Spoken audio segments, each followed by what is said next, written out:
What's up, YouTube? What's up, YouTube? It's your boy back with another one. People, in today's video, right, I want to talk about something that a lot of people find interesting, right? So that this thing is, they complain or they compare the service levels between locals and foreigners when you go into these public spaces. So what am I talking about?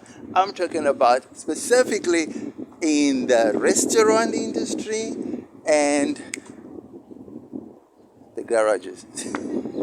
That's what I'm talking about, right? So we go to these garages, it's just like they're saying the service, the type of service you get, the levels of service you get from the foreigners compared to the locals, two totally different things. So let me know what you think about it in the comment section below. Don't forget to like, comment, share, and subscribe to the channel. You know we family, right? Holla.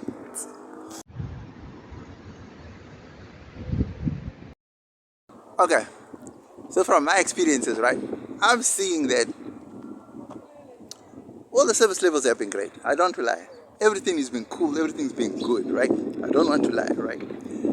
But there's this certain added layer of attention,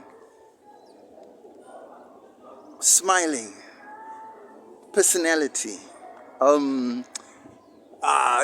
There's a word I'm trying to get. Charisma. There's just something special that the foreigners bring to the table in the service level, in the service industry. I don't know like that. Now, if you're looking at waiters, waitresses specifically, right? I promise you guys, one thing has to come out, and I've got to give credit, right? The Zimbabweans stand out on that one. Maybe. Let's be honest. South Africa is a young country. A lot of our waiters and waitresses have not been exposed to international clientele for a very long time, you know?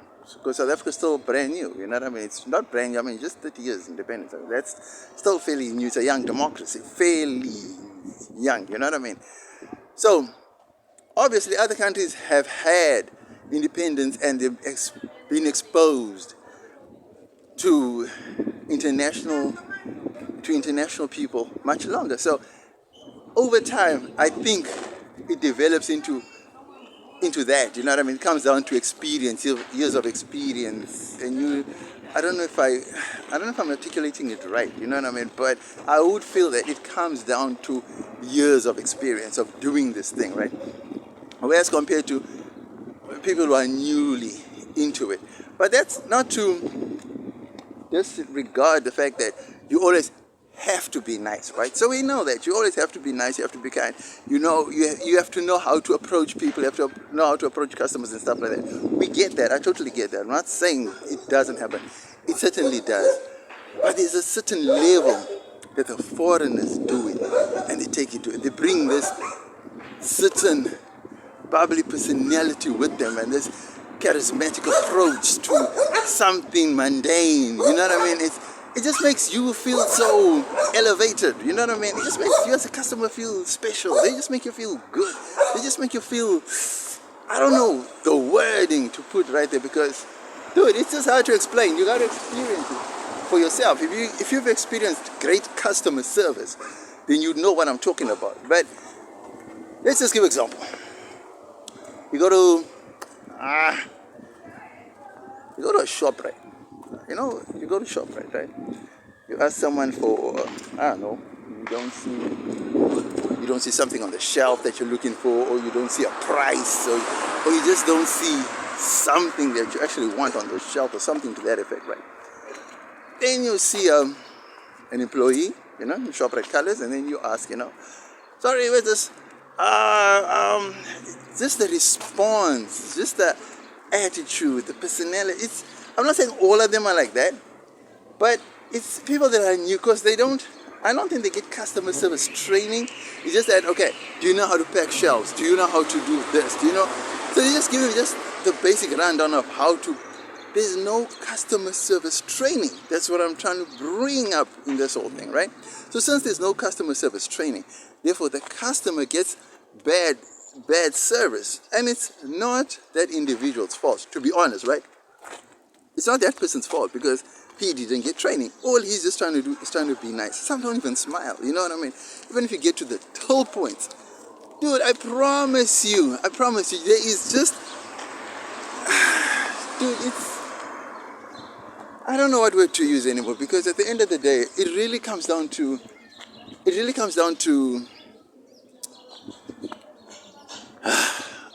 I won't say personality, because some people are shy. I would say personality maybe, yeah, but some people are shy, okay, let's say that.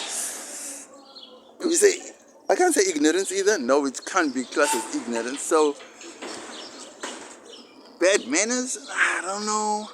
Because remember, not everyone has a bubbly personality, not everyone is charismatic, you get shy, introverted people. And I get that. All that has to come into play, and I totally get that. But the one thing that I'm trying to highlight, right, irrespective of your personal characteristics as a person, there has to be a minimum standard as to how you treat clients or customers in a public space. So that's what I'm saying. So for me, I'm just saying it doesn't make sense that you bring your home issues to work, or you got a short temper and angry person. That's got nothing to do with the clients or the customers. You see what I'm saying? So I don't know if this is making sense at all. I don't know if any of this is resonating, or if any of this anyone can relate to, because I've seen places where customers leave, they're angry, just feeling like they've been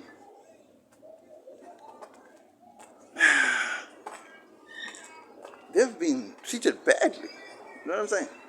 But then there's this element that I'm trying to bring out now, that when you go now to the restaurants, right, and there's, dude, I don't know, make it sound like I'm praising the Zimbabweans on this one, but dude, I'm not gonna lie, bruh.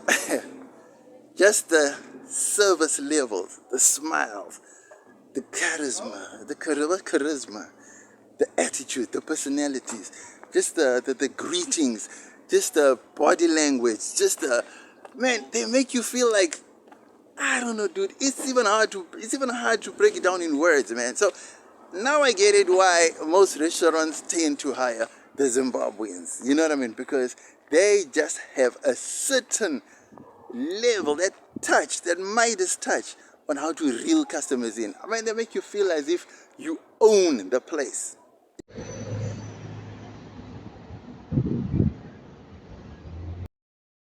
Pros. Let's talk about the pros. The pros of having foreigners dominating in our public spaces. One, we definitely see the pros in the quality of service.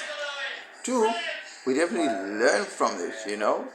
Three, clients, customers, you name it, they in awe. I mean, they keep coming back. I mean, it's undeniable the levels of service that are being given with the tenacity and the flair.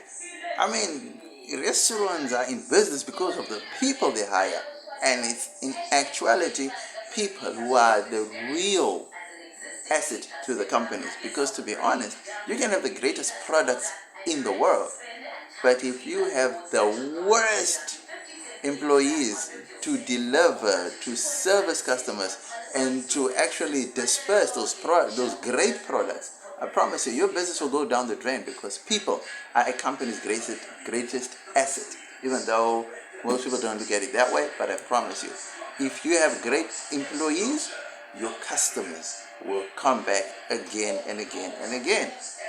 And so yes, that is the pros as to why restaurants hire more foreigners, especially Zimbabweans. in the hospitality industry because they have years of experience under their belt.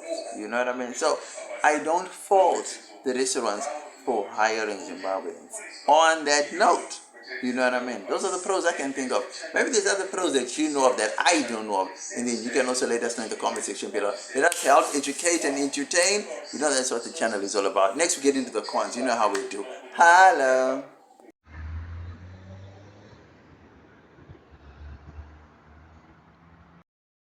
So, the cons of having foreigners in our public spaces. Number one, we all know that they're taking away local people's jobs. 100%. I mean, you cannot argue that it's a worldwide phenomenon. It happens in almost every sphere of every industry. We know that. Number two, cheap labor. True. I mean, these people have been paid under the table, they've been paid under the belt, they've been paid below market related wages. That's another con. You know what I mean? So, is it a good thing? Is it a bad thing? It's a very bad thing. You know, we all know it's a bad thing, but that's the way the world is going, right? Things are getting expensive, and people want to cut costs. People want to cut operational costs. People want to cut salaries. There's just cuts happening all around the board, right? But at the same time, businesses want to remain in business. Now, how do you remain in business if everything is sky high, right? You have to make sacrifices and cuts some way, somehow. And that, I feel, is one of the areas that is unfortunate, but most businesses think it's got to be done in that way. So yeah, overall guys, let me know what you think about this topic in the comment section below. Was I on the money or did I totally miss it with this one? Don't forget to like, comment, share and subscribe to the channel. You know we're family, right? Holla!